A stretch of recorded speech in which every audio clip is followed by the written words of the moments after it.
Many people ask me before also that, Mother, why we became like this? Why didn't God just made us aware of ourselves without committing all these mistakes? And why we had to go through this all vicious circle? At that time, I didn't want to say that you have committed the original sin, that you have disobeyed God, otherwise things would have worked out in a different way, not have been so lengthy.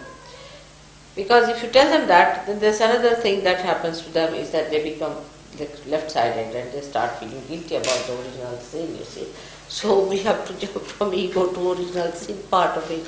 But that part if you avoid, only one can say in the beginning that evolution would not take place without this freedom being given to you. You see, because freedom was first tested.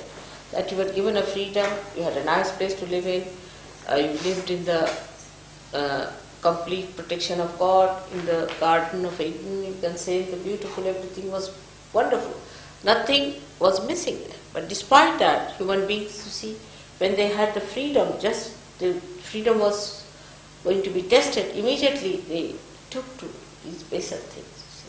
And that is the way God had to then change the whole plans, because the baser things of life were attractive, even with all the blessings that they had, all the animosity and we can say all the animal feelings, we can say, they are still attractive to human beings, and that's what was most surprising. And when these things happen, naturally the freedom itself had to go through the test of improvement, and that test was all this whole creation of human beings that took place.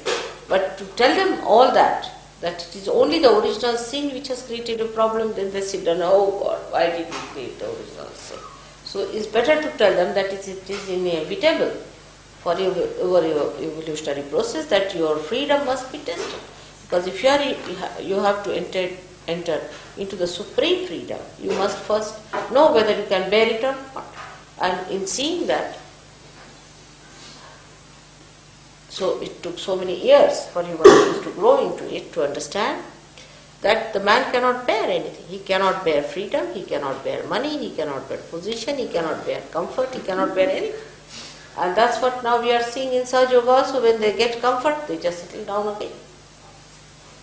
When they get any blessings of material wealth, it will happen. Because again the same, that Garden of Eden is coming back to you. And when it starts coming back to you, again you go back to the same stage, is not good. Now